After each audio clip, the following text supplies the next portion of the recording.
So there was a research study that was published in 2009 in the journal Nutrients that suggested that pantothenic acid, B5, may help reduce stress-induced cortisol levels. So it actually helps reduce the stress hormone cortisol in response. So if we think about what the vast majority of people are experiencing is they've got too much stress, too much cortisol. And so B5 can be very helpful for that. So one of my favorite herbs is ashwagandha. Ashwagandha has been used in Ayurvedic medicine for a very long time, thousands of years. And it is what we call an adaptogen. And there's several adaptogens I'm going to talk about. This is one of the ones that is most researched. And it's been shown to help the body manage stress and regulate the cortisol levels. So when a herb is an adaptogen, what it means is that it can help induce more cortisol production when necessary and also reduce cortisol production when necessary. So it has this heavy modulation effect.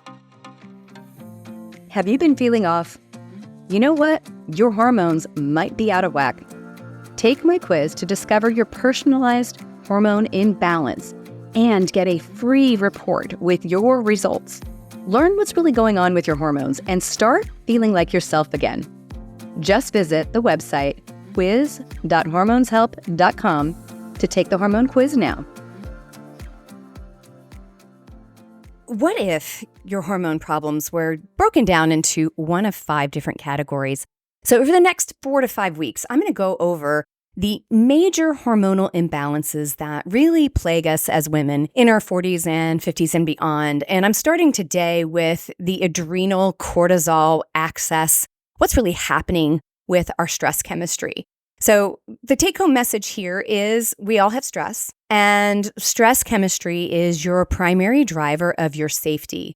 And so it supersedes your other hormones.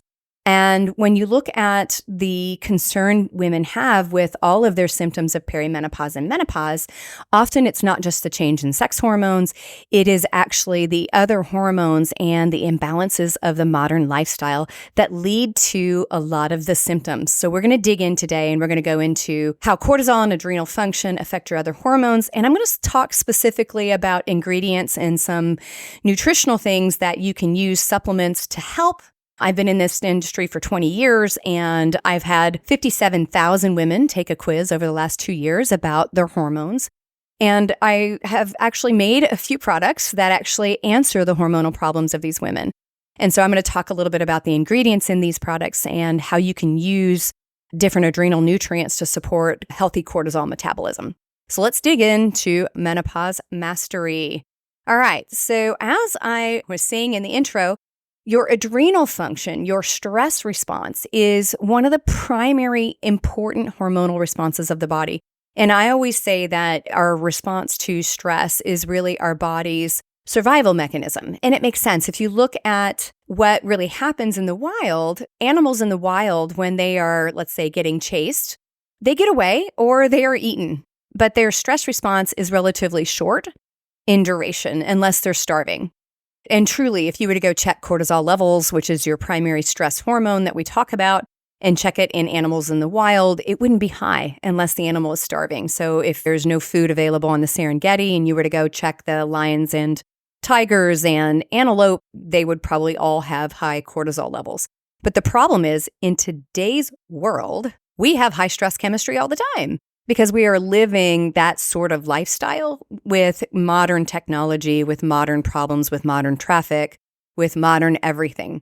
And it's depleting to our other hormones. So the first thing you've got to understand about your stress is when you are stressed, and particularly when it's prolonged and protracted, meaning it's kind of ever present and it's unrelenting, is your body is going to respond as if it's been starving on the Serengeti. And that's why cortisol is related to things like weight gain and insulin resistance, because weight gain and insulin resistance is a mammal's normal response to the starvation response. It's going to slow metabolic function, so your metabolism literally gets slowed, and cortisol can do that through a couple different mechanisms, which I'm going to talk about.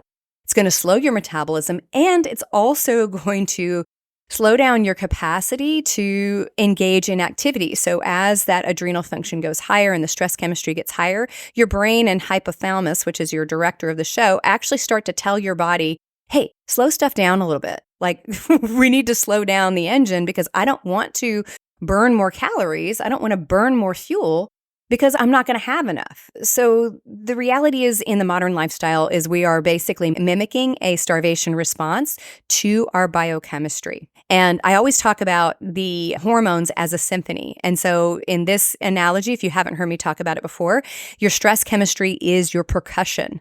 If you were to look at a band or a orchestra, the percussion set the stage. They set the speed and sort of the volume. So if they speed up, everybody speeds up. If they slow down, everybody slows down. And so the adrenal function, which are the cortisol producing glands in your body, set that stage. Okay, so what is a stress response? So a stress response starts with a fight or flight response. So a fight or flight response is actually two different neurotransmitters and hormones called norepinephrine and epinephrine, and they are rapid and they are over with quickly, within a matter of seconds, right? So even a small stress response usually elicits a tiny amount of those two hormones.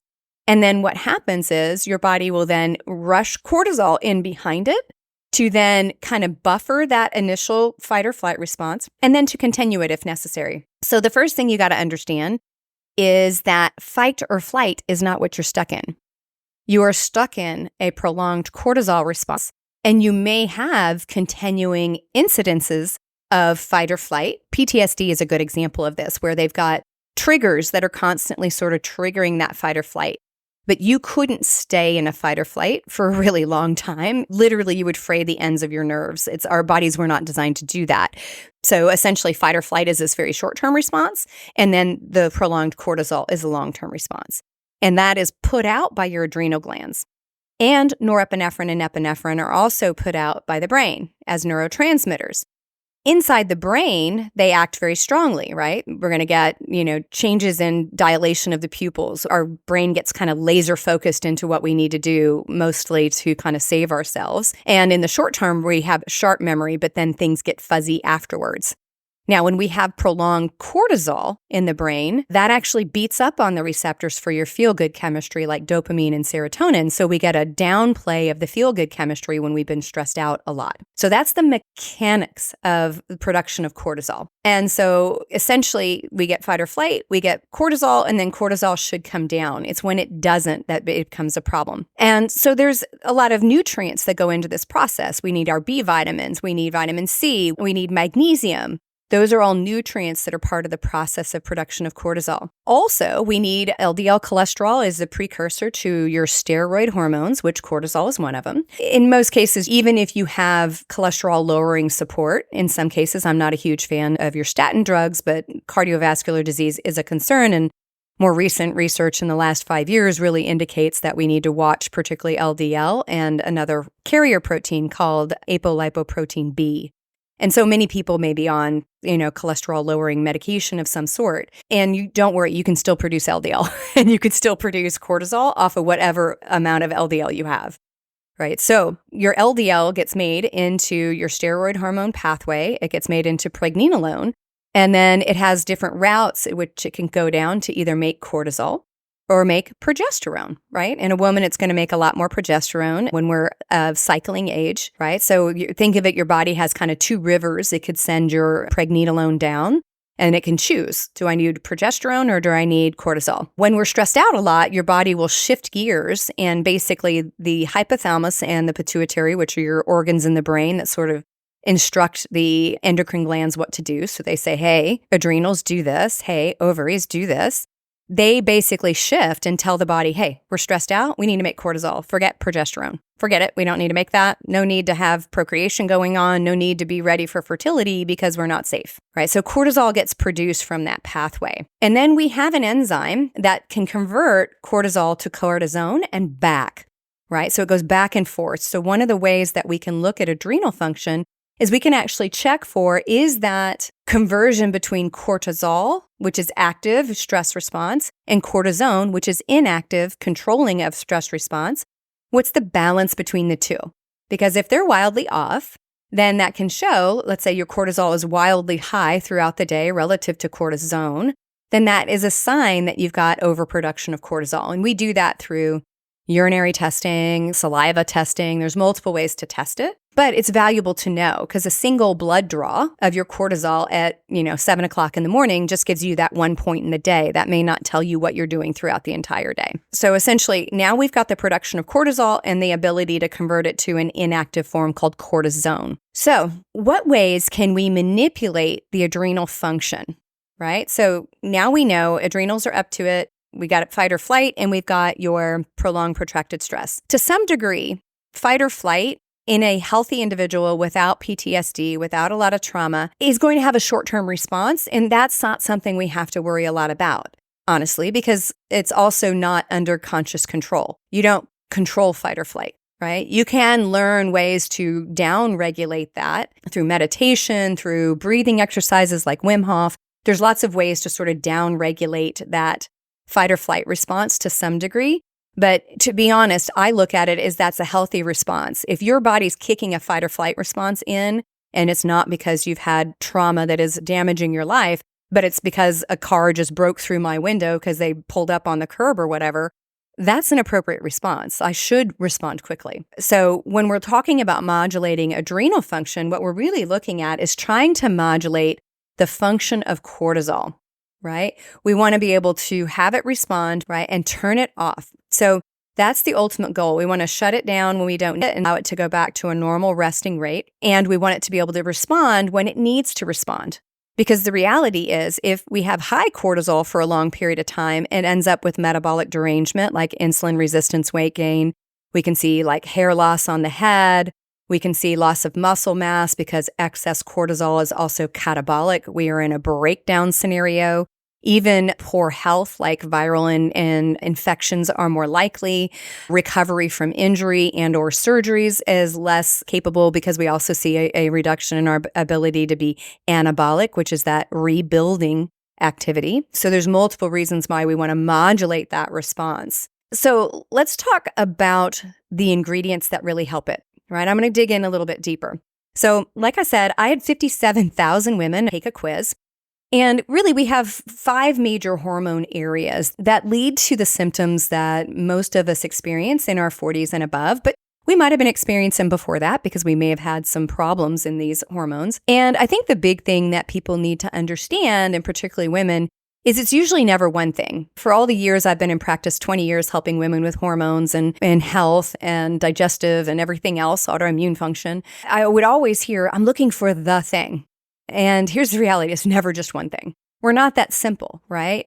Or we're a body system, and that system has different parts that work in unity. And so one problem is going to cross over multiple systems, and multiple systems are going to create problems, right? And vice versa.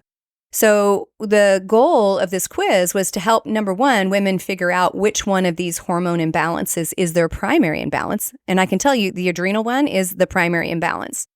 But it's also to help somebody understand what other hormones may be at play and what symptoms may be applying in all of this. And so once I had all these 57,000 women take this quiz, I really started to dig in and dug into the science. I actually, did some research and did some statistical analysis.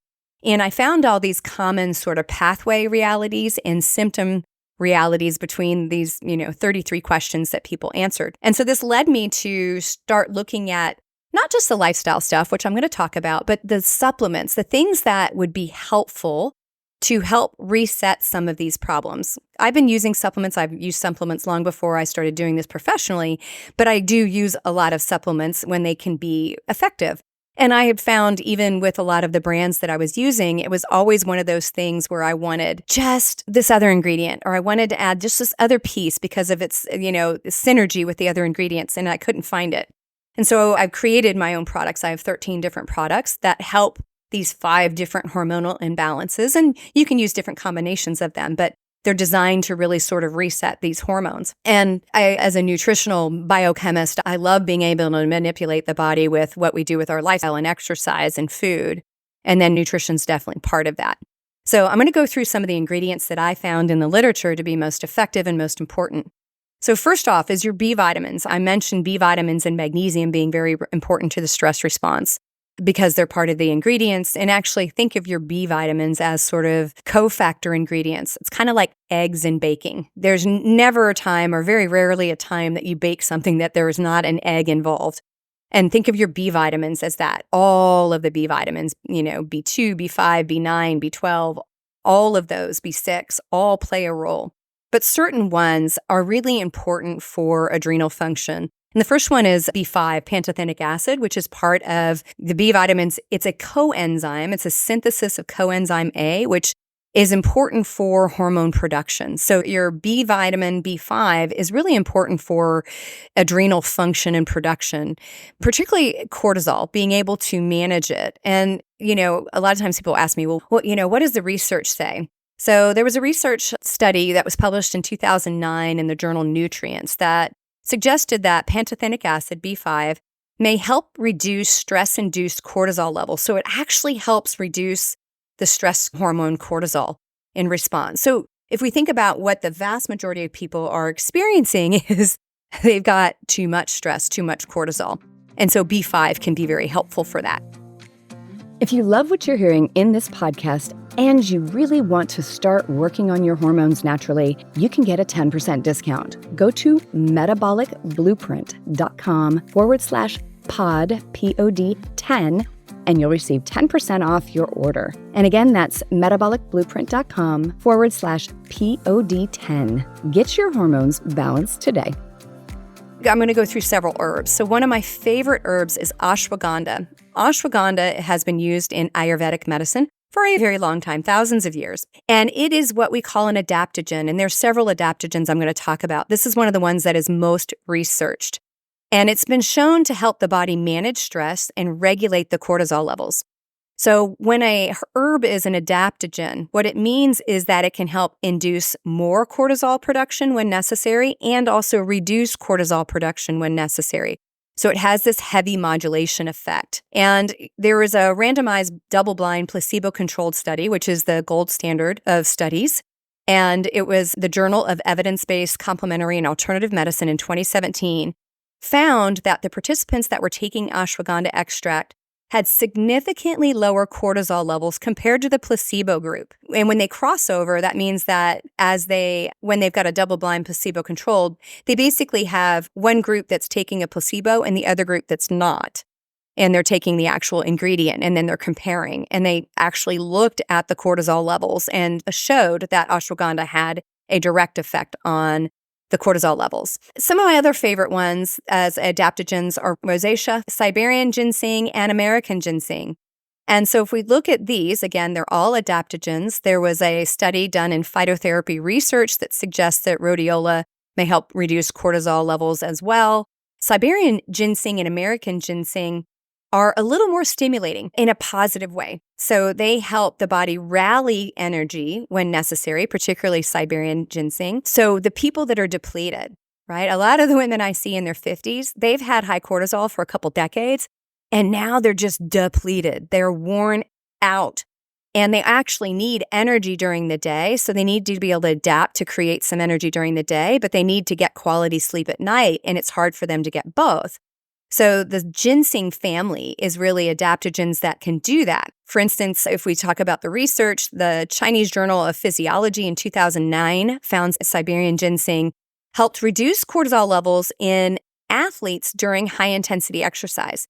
So what it did was keep them from being catabolic. So it helped with energy production, but it kept them out of catabolism, which is going to result in muscle breakdown, which is what cortisol will do. And that's one of the things that we worry about when we got prolonged, protracted cortisol levels.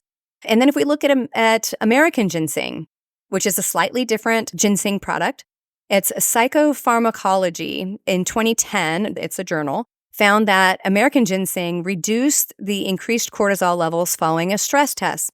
So a cardiovascular stress test, they'll either do a chemical one where they basically induce heart racing and what would be the equivalent of running on a treadmill, or they have you run on a treadmill at an incline and check the cardiac output and cardiac function.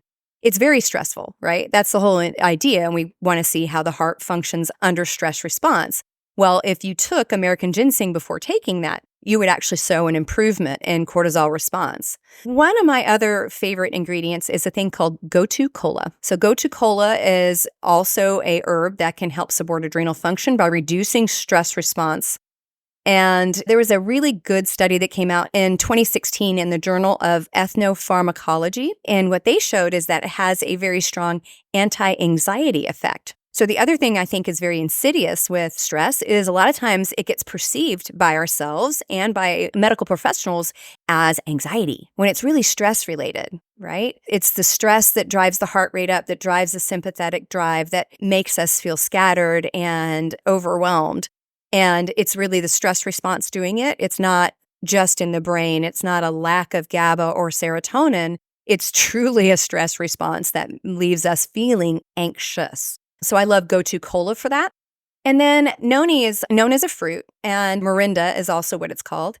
And obviously got major health effects from a antioxidant standpoint. There is a little bit of research showing that it actually helps with healthy cortisol levels as well, but acts also as an antioxidant, which can be helpful for the adrenal glands. So I love this. This is actually in my Energy Boost Mastery product. So Metabolic Blueprint is the brand, and this is Energy Boost. So what these ingredients together do is they give you a combination of adaptogenic herbs that can help with focus, attention, and general energy without feeling excitatory like you did caffeine, right? That's not valuable. Although a lot of us use caffeine to boost up our cortisol levels. But this gives you energy without the jittery effect. But it also, because they're adaptogenic, can help with the relaxation response later on in the evening when you need to be able to go to sleep, which is important. So the other side of this is sleep is vital to your adrenal function. I'm going to tell you this right now. I tried for 20 years. I'm one of those people that if I could be busy 24/7, I like being busy. I like being up to stuff. You know, like my husband says, he's like, your brain is at least 15 feet in front of your body and it's always moving at lightning speed. And so the rest of you is always a little bit behind, right? So, you know, if I didn't have to sleep, I would be fine with that, right? But the reality is that's when we recover and that's when we can rebuild and that's when our hormones get really modulated. So sleep is super important. And I'm not going to go into the mechanisms of sleep today because I've talked about it a lot. But what I want to talk about are some of the herbs that can help with cortisol-induced stress response that is messing with your sleep. There's lots of ways to address sleep, but cortisol excess is one of the problems. So two of my favorite ingredients is a thing called magnolia bark and philodendron. And they've been shown in studies, and they are in a patented form called Rilora. So Rilora is actually the patented form that's been studied. And they help reduce cortisol and calm the stress response. So they result in a calmer experience. Magnolia bark is also known as Magnolia officinalis, and it's been used in Chinese medicine for centuries. And it has been used for managing stress and anxiety. And it's got two active ingredients in it that are really the effective part of it. And so where does the research really lie on this? So one of the studies that was done, it was done by the International Society of Sports Nutrition in 2013. And they found that the combination of magnolia bark and philodendron as Rilora reduced cortisol levels and perceived stress in people that would call themselves moderately stressed, right? So here's the thing. Really stressed out people often get used to their stress, and so they become anesthetized to it. So I run into most of my people that from the outside, if you look at what they were dealing with, it would be a high stress situation. But a lot of my people will be like, I don't feel like it's that bad. So they would probably classify themselves as moderately stressed, right? If you're a type A, you probably say that. You probably also would not say you're anxious. You'd probably just say you're feeling stressed or overwhelmed. So it's pretty pronounced when you see reduced cortisol levels and particularly perceived stress when you're taking it. Another study in 2008 in the Nutrition Journal found that this combination also reduced short-term anxiety, particularly in premenopausal women, right? So this is huge because anxiety, 1 in 3 women in premenopause and menopause experience anxiety as a symptom.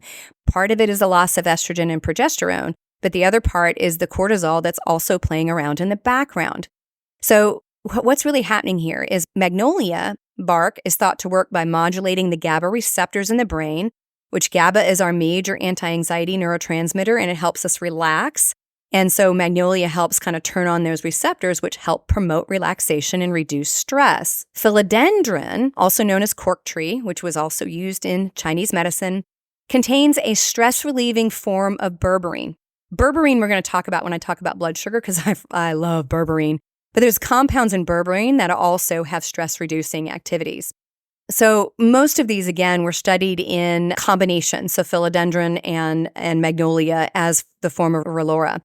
The other reason why I like this product is it can be used during the day and it can be used at night because it helps reduce cortisol levels and perceived stress without causing drowsiness, right? So I don't want to take something during the day that may chill me out if it's going to make me feel drowsy. And the big thing is philodendron is thought to really help modulate the hypothalamic pituitary adrenal axis. So that's your hypothalamus, your director, your pituitary, the conductor, and the adrenal, which puts out the stress response, and it helps it modulate. So essentially, I use this product, which is called Stress Less Mastery. I will use it definitely in the evening, like let's say between dinner and bedtime to help start to relax, right? I don't necessarily want to fall asleep, but I want to calm down. If somebody's under a lot of stress, I might actually do it during the morning, right? You can do it because it's not going to make you sleepy. And so what's really interesting is this is one of the ingredients that actually has quite a bit of true research, like true clinical research. The International Society of Sports Nutrition in 2013 found there was an 18% reduction in salivary cortisol levels, right? So that's pretty big. 18% is a significant drop throughout the cortisol rhythm throughout the day.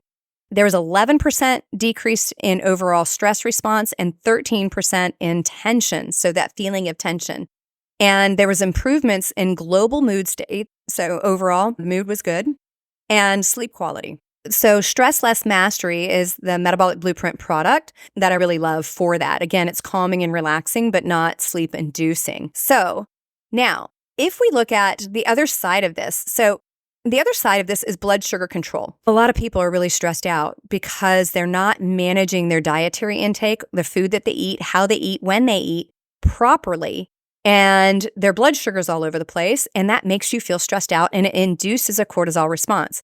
So if you're somebody who's getting up and they're fasting, and I'm air quoting that, and you pound, 20 ounces of really black coffee, and I don't care if you put collagen in it or, your MCTs or whatever, but if you're doing that, what happens is you lose your hunger because cortisol blunts hunger. Caffeine starts blocking the adenosine receptors in the brain, so you feel amplified.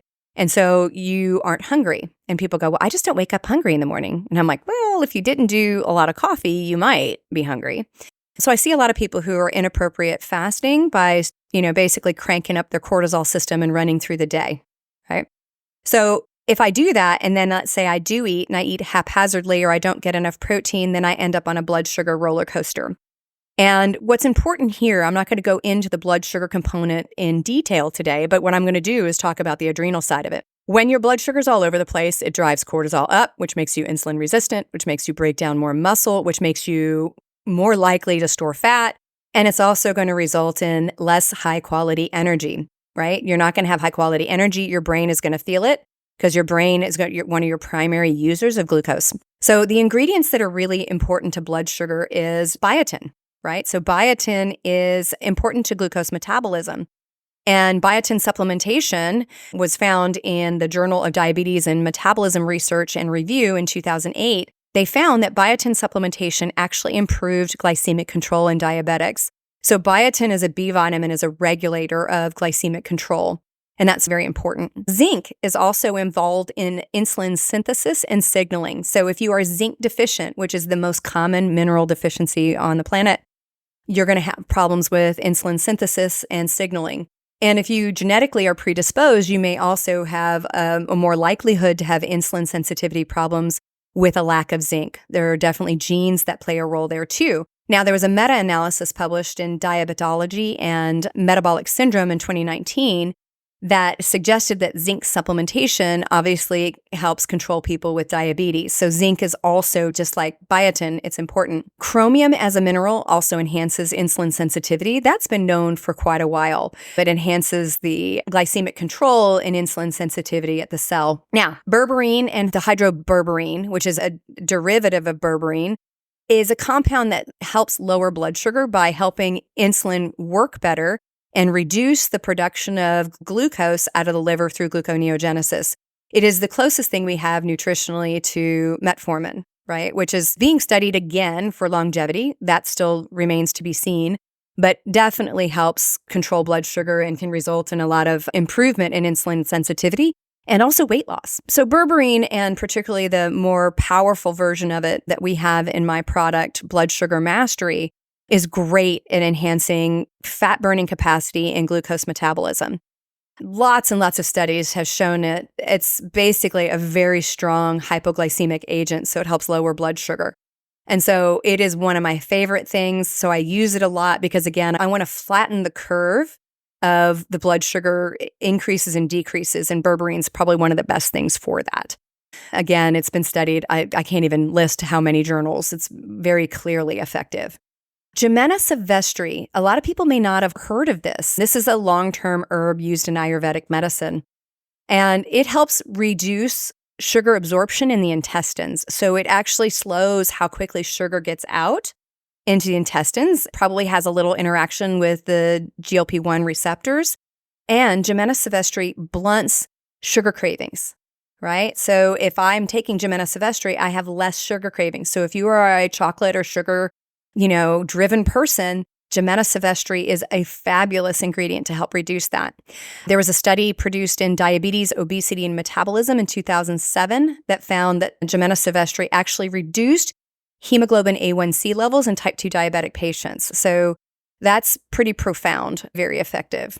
Alpha-lipoic acid as an antioxidant is also great at improving insulin sensitivity. And again, this one's been studied, particularly diabetic medicine in 2011. Suggested that alpha-lipoic acid can help improve insulin sensitivity in type 2 diabetics. So even if you're not type 2 diabetic, it's huge. It's huge because we want to be sensitive to insulin. Dandelion. Dandelion is always thought of as an ingredient for detoxification at the liver, but it's also been shown to help regulate blood sugar. There was a review of diabetic studies in 2016 that found that dandelion extracts had anti-diabetic effects, particularly in animal models. We haven't studied it as much in humans, but we have studied it for help with liver detoxification. And the liver is a huge organ that has a lot to do with how we manage glucose. Artichoke leaf extract, which we use a lot for gallbladder function and digestion, but it also helps lower blood sugar levels. A study in Plant Food for Human Nutrition in 2018 found that artichoke leaf actually improved insulin sensitivity in pre-diabetic individuals. Hate to break it to you, but about 80% of Americans are either pre-diabetic or diabetic. We just have an epidemic, in our country. Bitter melon. So bitter melon has a glucose-lowering effect. It helps lower blood glucose levels. It's been mostly studied in diabetic patients, but very effective at lowering glucose levels. And then milk thistle, again, is another one of those liver nutrients that helps improve insulin resistance, but it also helps the liver biotransform toxins, and it helps induce several of the detoxification pathways. And so it has also been shown in a 2006 study in phytotherapy research, it improves glycemic control in diabetic patients. So it's also very effective. And then fenugreek, another herb that I don't think a lot of people are familiar with and probably doesn't get the fanfare that it should. It's also been shown to reduce fasting blood glucose levels in type 2 diabetics. So again, the flattening of the curve of glucose to keep glucose in a narrow range is going to improve insulin sensitivity and improve glucose utilization. And so fenugreek is also fabulous for that. And then vanadium. Vanadium is a micromineral and it mimics insulin. So it improves insulin sensitivity at the cell. And that has been studied several times. So those ingredients all together are in my Blood Sugar Mastery product. So I use it, obviously, if I'm helping people with weight loss or blood sugar control, or if their hemoglobin A1C is getting a little bit higher. But I often use it as well in my patients and clients who are dealing with a stress response. Again, we want to make sure that it's not because our blood glucose is all over the place. So those are my major ingredients that I like to talk about. And then, like I said, when we look at adrenals are the most common problem. It's the reason why I started with them. If you look at my quiz, when you actually see how many people come up with adrenal as their primary problem. Matter of fact, I hear back from people all the time. They're like, no. I think I have a thyroid problem. And I'm like, no, your adrenals are probably driving the primary problem, and thyroid may be secondary to it. So adrenal and stress response is a really big deal. And so, like I said, these 3 key nutrients that I put together are really to help balance out that adrenal problem and help your body modulate cortisol properly so you stay in a anabolic situation, so your body's not breaking down, you're building up, you get better sleep, you get better blood sugar control, and you get better energy throughout the day. So I hope you learned a lot about adrenal function today, particularly some of the nutrients that have been studied, the ones that I think are very valuable to overall adrenal function. And I hope this was a great episode for you. If it was, share it with a friend. We want to make sure our friends are just as healthy as we are. So thank you for listening to Menopause Mastery, and I'll be back with you next week. Thank you so much for tuning in to the Menopause Mastery podcast. You are why I'm here, and I am so very grateful. Hit subscribe so you don't miss any wisdom on creating the most exceptional life on our terms. If this episode has helped you in any way, please share it with a friend to spread the love, and together we rise. You can follow me on social media at Betty Murray, PhD, and you can reach me online at bettymurray.com.